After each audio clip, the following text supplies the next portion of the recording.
주님의 그 임마누엘의 은혜로 충만하시기를 축복합니다. 오늘 말씀은 우리에게 베푸신 지극히 크신 은혜라고 하는 제목으로 말씀 나누고자 합니다. 유럽 역사에서 가장 넓은 영토를 차지한 것이 로마 제국이죠. 로마 제국은 기원 후 117년경에 가장 넓은 땅을 차지합니다. 지금으로 하자면 영국, 프랑스, 스페인, 독일, 그리스 등을 포함한 유럽 대륙 대부분을 차지하죠. 그리고 아프리카 대륙의 북쪽 끝 부분까지를 차지합니다. 로마 제국이 이 땅들을 차지한 것은 말할 것도 없이 전쟁을 통해서, 무력을 통해서 정복했습니다. 이 과정에 참 많은 일들이 있었지만 그 많은 일들의 대부분은 정복과 학살 그리고 노예로 삼는 일이었습니다. 로마인들은 기원전 272년에 타렌티움 함락 때 3만 명의 포로를 만듭니다. 기원전 168년 마케도니아 정복 때에는 15만 명을 노예로 만들었죠. 또 그 유명한 시저의 갈리아 정복 때에는 그곳에 평화롭게 살고 있던 수백만 명의 사람들을 학살을 합니다. 그리고 100만 명의 사람들을 노예로 삼습니다. 뿐만 아니라 로마 공화정 말기에는 이 해적들이 판을 쳤습니다. 대충 아무나 잡아다가 노예로 팔아 넘겨버렸습니다. 그렇게 해서 이탈리아 같은 경우에 총 인구 450만 명 중에 150만 명이 노예였다라고도 합니다.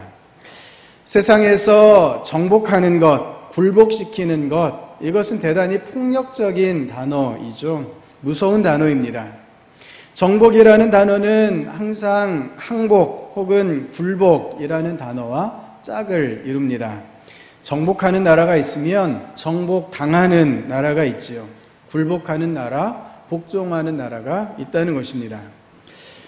그런데 오늘 우리가 함께 읽은 이 본문의 말씀 가운데 같은 단어가 사용이 됩니다. 오늘 22절 말씀에 만물을 그 발 아래 복종케 하신다라는 구절이 있습니다. 여러분, 발 아래 엎드리는 것 누가 하는 일이죠? 노예가 하는 일입니다. 주인의 종이 하는 일이 발 아래 엎드리는 것이죠. 세번역 성경은 굴복하게 한다 이렇게 번역하고 있습니다. 그런데 누구의 발 아래 그렇게 복종하게 굴복하게 한다 말씀하십니까? 오늘 본문에 예수님의 발 아래에 복종케 하신다 이렇게 말씀하십니다. 그렇다면 하나님께서는 어떤 방법으로 만물이 예수님의 발 아래 복종하게 하실까요? 로마 제국과 유럽의 제국들이 다른 나라를 전쟁과 폭력으로 굴복시켰는데 하나님의 방법은 무엇입니까? 예수님이 만물을 굴복하게 하시는 방법은 지금까지 말씀드린 그 세상의 방법과는 전혀 다른 방법이지요. 그 방법은 힘의 방법이 아닙니다. 그 방법은 폭력적인 방법이 아닙니다. 이기는 것이 아니라 지는 것이죠. 강요하는 것이 아니라 내가 도리어 포기하는 것입니다. 내세우는 것이 아니라 도리어 감추는 것이고요.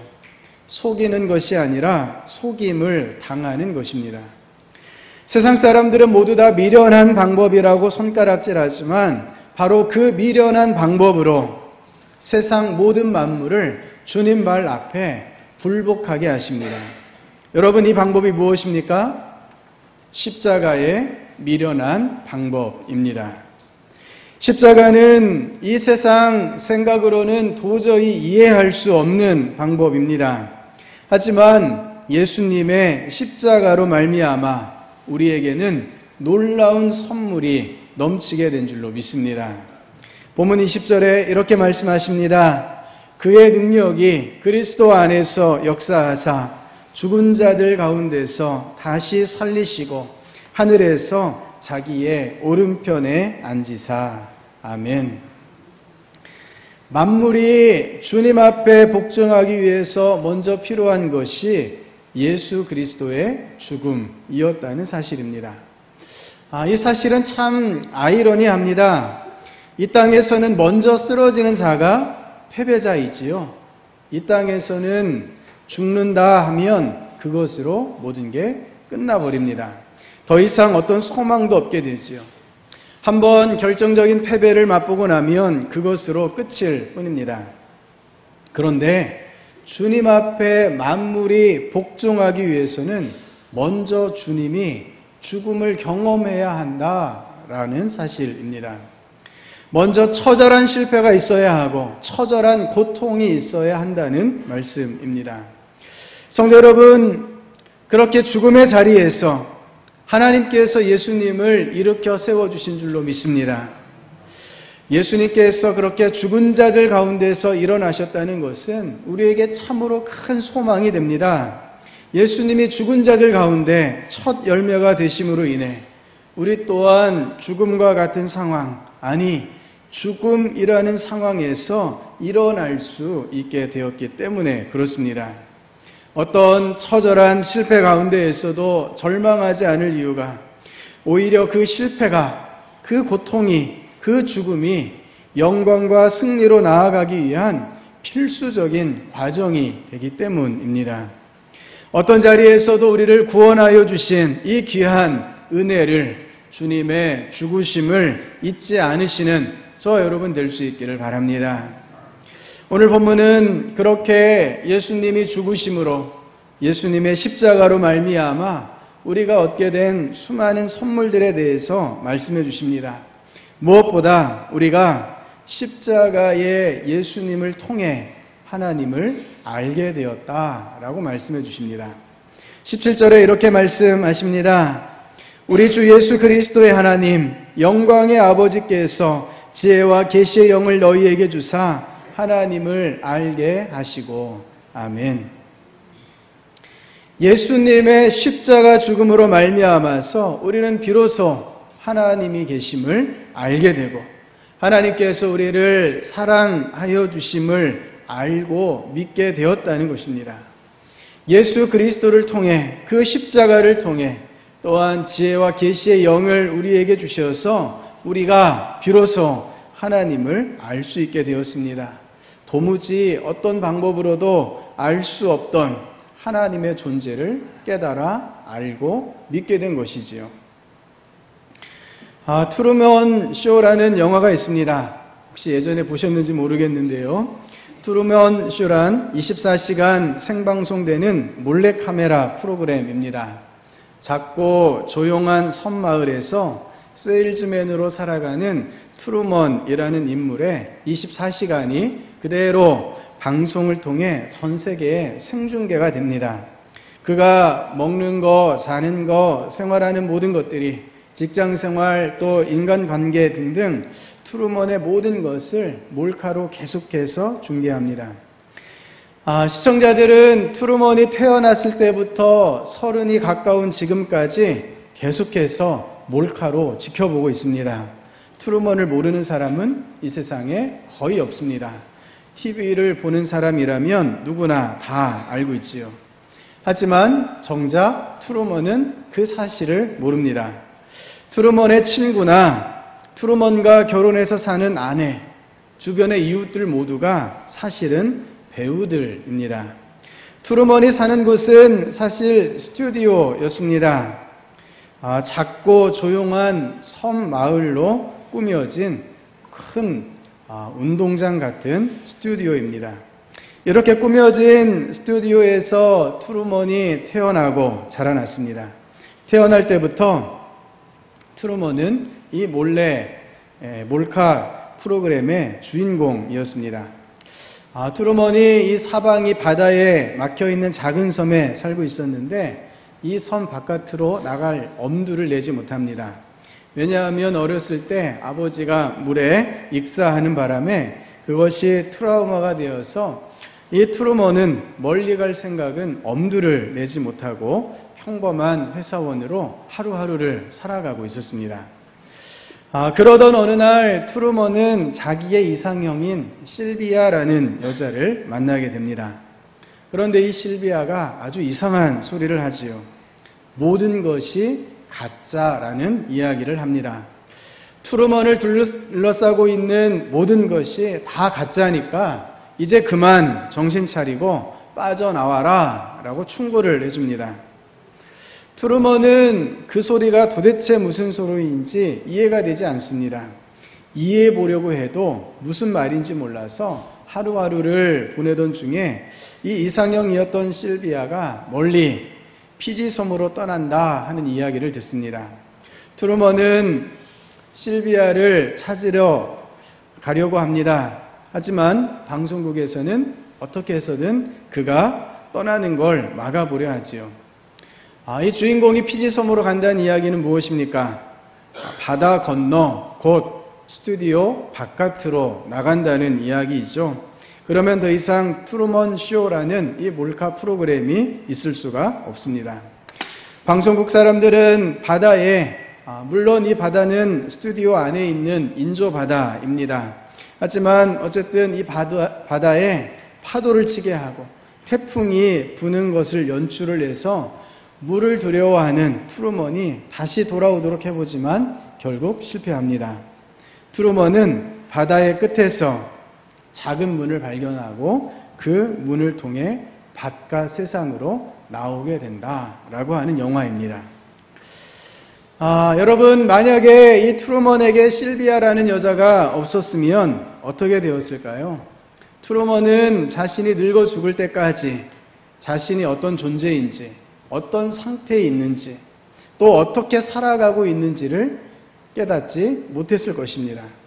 다른 사람들의 구경거리가 된 채 평생을 살다가 그렇게 아무것도 알지 못한 채 이 세상을 마무리했을 것입니다. 여러분, 좀 트루먼 굉장히 불쌍해 보이지 않으십니까? 그런데 이 트루먼보다 더 불쌍한 것이 바로 우리 사람이라는 존재입니다.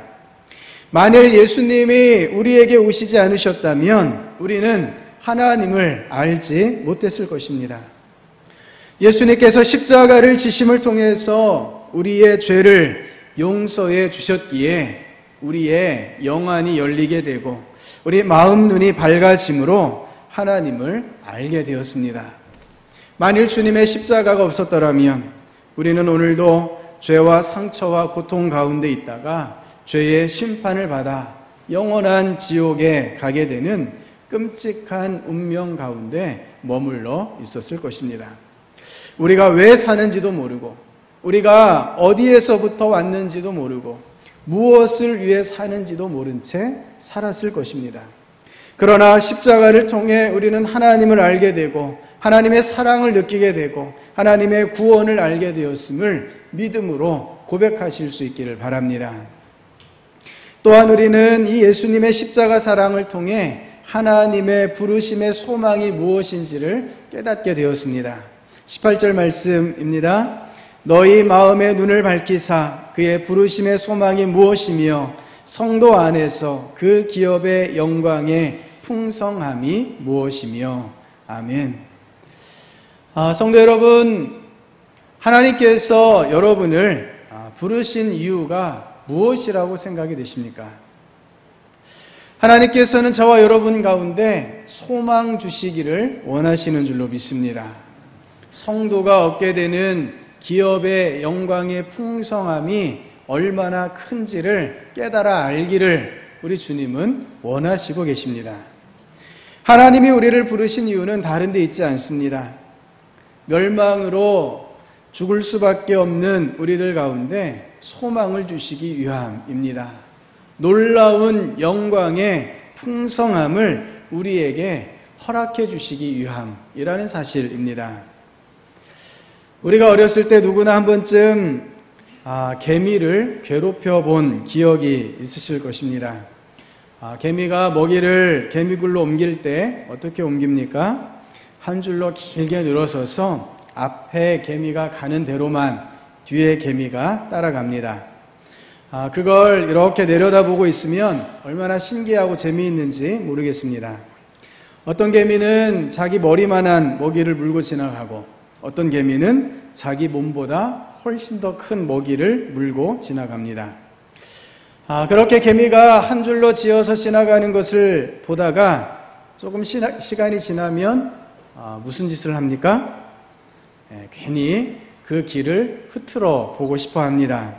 그래서 개미가 지나가는 길에 돌멩이 하나를 가만히 놔둬 봅니다.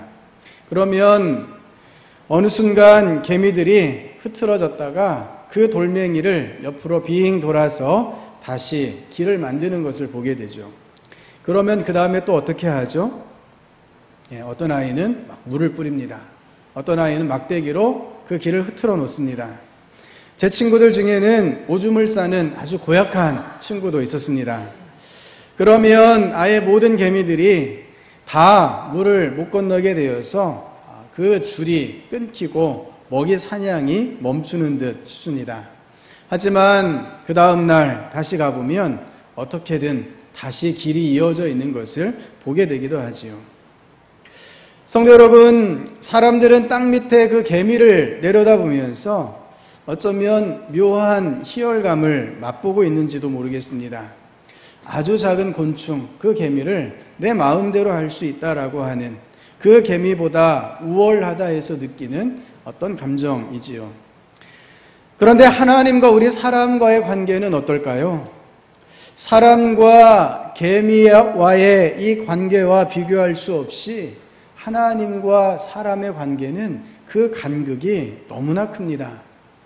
사실 사람이나 개미는 모두 다 피조물이지요. 한계가 명확한 땅의 존재들입니다. 스스로 어떤 것도 할 수 없는 그런 연약한 존재라고 하는 것입니다.